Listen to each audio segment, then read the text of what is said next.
Que le Saint-Esprit nous assiste au nom de Jésus-Christ. Bien-aimés, je suis revenu dans la continuité de l'enseignement sur la postérité de la femme. L'enseignement que nous avons tiré dans le livre de Genèse 3:15, lorsque Dieu dit au serpent que désormais vous êtes séparés, toi et la femme, ta postérité et sa postérité. Et nous avons insisté un tout petit peu dans la première partie que moi j'ai dit, la partie introductive, lorsque j'étais en train de dire que nous avons deux postérités. Il y a la postérité de la femme et il y a la postérité du serpent. Et ces deux postérités vivent ensemble. Nous nous côtoyons, nous nous marions, nous travaillons ensemble, nous prions ensemble. Mais il sait des choses, il nous manque un élément. Et c'est cet élément que je vais épingler aujourd'hui. La connaissance.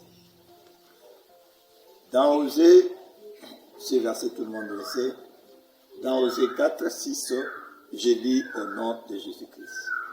Mon peuple est détruit parce qu'il lui manque la connaissance. Puisque tu as rejeté la connaissance, je te rejetterai et tu seras dépourvu de mon sacerdoce. Puisque tu as oublié ma loi, puisque tu as oublié la loi de ton Dieu, j'oublierai aussi tes enfants, la postérité. Voilà, Dieu même, à la fin, il dit, j'oublierai tes enfants, la postérité. La connaissance est un élément capital. Un élément capital qui fait que nous vivions ici sur terre. Nous devons avoir la connaissance. La femme ne savait rien de ce que le diable voulait en elle. Dans le chapitre 3, je rentre un peu dans Genèse, dans le chapitre 3, Genèse 3, on dit ceci. Le serpent était le plus rusé de tous les animaux des champs que l'Éternel avait fait. Le plus rusé. C'est-à-dire, le serpent cachait en lui une réalité que la femme ne connaissait pas, que l'homme ne connaissait pas. Est-ce qu'aujourd'hui, nous avons les enfants de Dieu qui essayent, qui ont le souci de connaître,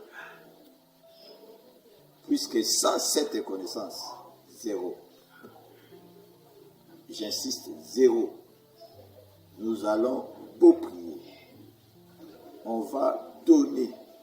On peut même prendre tout ce que nous avons, on donne. Comme c'est l'enseignement actuel. Donnez, il vous sera donné. S'aimer, faites ceci. Donnez. Sans la connaissance, vous êtes dépourvus du sacerdoce de Dieu. Il a dit, nous venons de le dire, si vous aimerez que je reprends. Puisque tu as rejeté la connaissance, je te rejetterai et tu seras dépouillé de mon sacerdoce. Est-ce que le peuple de Dieu, nous cherchons la connaissance? Puisque nous savons qu'il y a deux réalités. J'aimerais rapidement vous lire le livre de Matthieu, l'Évangile selon Matthieu, au chapitre 13, le verset 24, 25 et le verset 26. Je suis en train d'épingler la connaissance. Quand on ne connaît rien, on ne connaît pas, on est buté à de nombreuses difficultés. Et les gens meurent comme ça. Josué a dit, mon peuple est détruit parce qu'il lui manque la connaissance. Voilà. J'ai dit le verset 24. Il proposa une autre parabole. Qu'est-ce que j'ai dit? Il proposa une autre parabole et il dit, le royaume des cieux est semblable à un homme qui sème une bonne sémence dans son champ. Mais pendant que les gens dormaient, son ennemi vint se mal livrer parmi les blés et s'en alla. Lorsque l'herbe y poussait et donnait des fruits, livré parut aussi. Livré parut aussi. J'ai lu ces versets. Je reprends Matthieu 13, 24, 25, 26. Pourquoi je l'ai dit? C'est pour démontrer que nous sommes en train de vivre, nous ne sommes pas nous-mêmes. Tous les sommes au côté.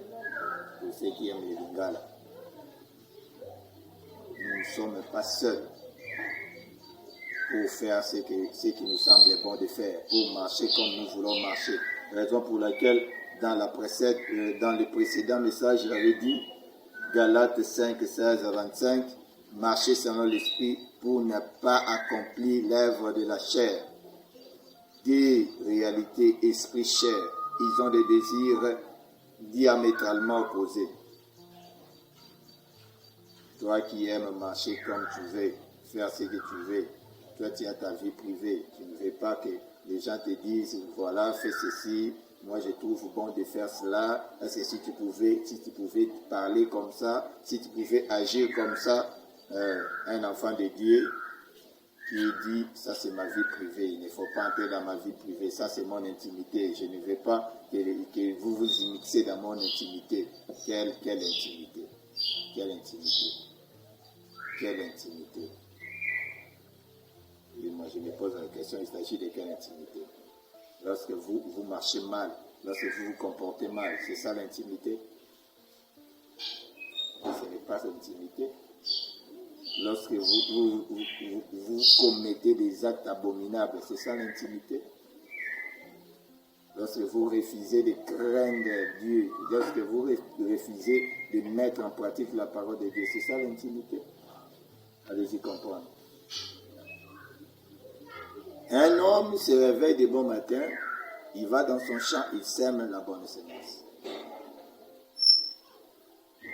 Mais pendant que celui-là dormait, la distraction, l'absence de la connaissance, pendant que celui-là dormait, son ennemi vint et sème une mauvaise sémence, identifiée par l'ivraie.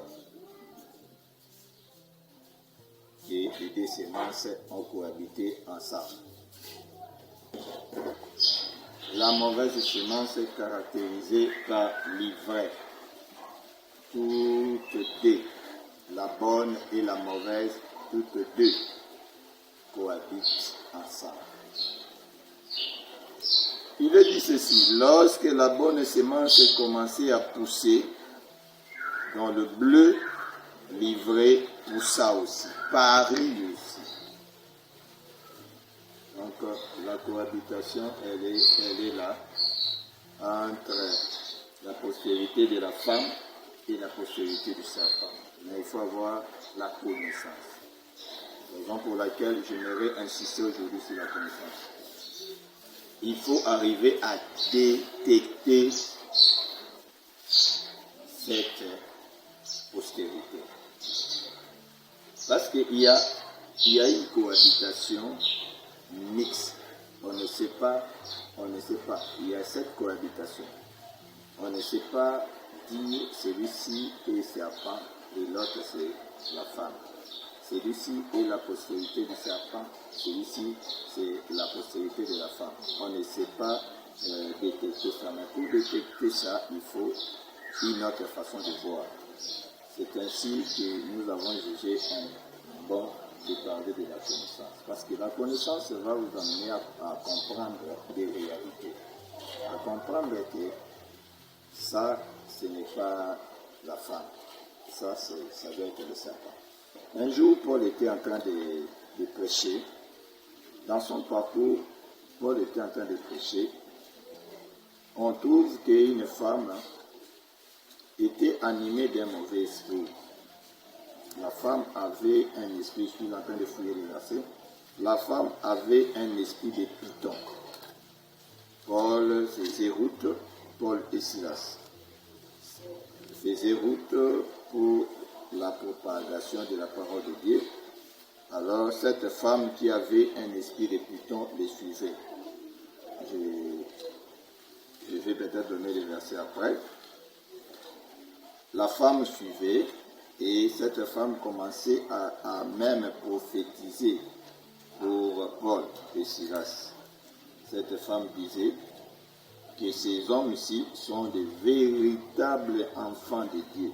Des véritables enfants de Dieu, il faut les suivre, il faut les écouter.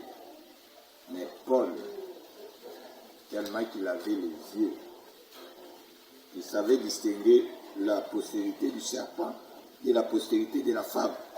Il dit, non, nous sommes de la postérité de la femme, mais cette femme ici, c'est une postérité du serpent.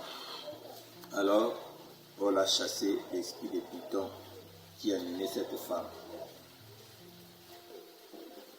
Aujourd'hui, ce n'est pas la prophétie qui caractérise l'œuvre de Dieu, parce qu'un charlatan peut aussi prophétiser. Le charlatan est la postérité du serpent, tandis que toi, tu es la postérité de la femme. Je m'en vais vous lire un autre verset pour vous dire que nous devons chercher la connaissance. Et que sans cette connaissance, il est impossible d'être prudent dans la vie. Je m'en vais rapidement et je prends le livre des Proverbes. Je prends le livre des Proverbes, j'allais dire, je suis dans Proverbe 29, verset 18. Il est dit ceci, quand il n'y a pas de révélation,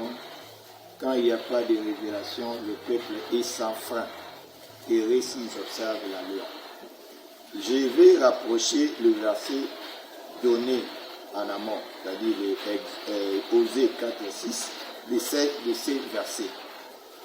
Dans Osée, on dit, puisque vous avez rejeté la connaissance, je vous rejetterai et vous serez bannis de mon sacerdoce. Dans Proverbe 29, 18, on dit, heureux si vous observez la loi.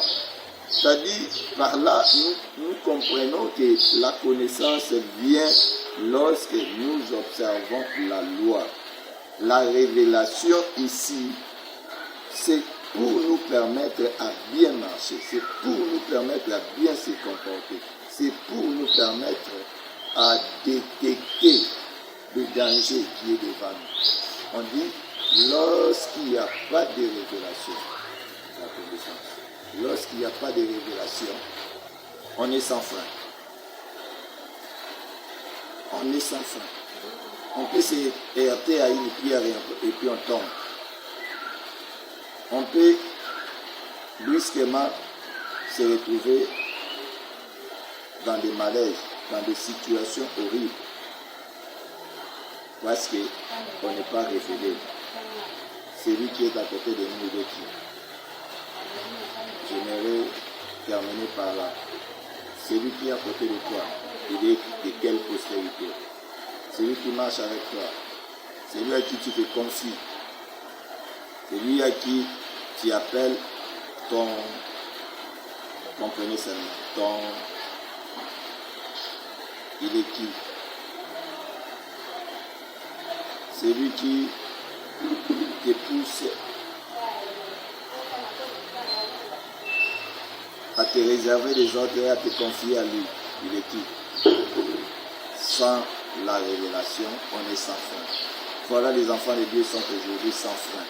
Cherchez la connaissance, cherchez la révélation. Et nous aurons la connaissance et la révélation que par la parole de Dieu. La loi, observez la loi de Dieu, mes bien-aimés. Mettez-vous à l'obéissance parfaite de la loi de Dieu. Ne rejetez pas, j'allais dire, s'il vous plaît, ne rejetez pas la parole de Dieu. Écoutez la parole de Dieu. Observez la loi. Marchez conformément à la parole de Dieu. Nous avons un ennemi. Et cet ennemi cherche la nuit pour venir s'aimer, livrer parmi les pieds. Que le Seigneur bénisse cette parole. Rendez-vous dans la prochaine, la partie suivante.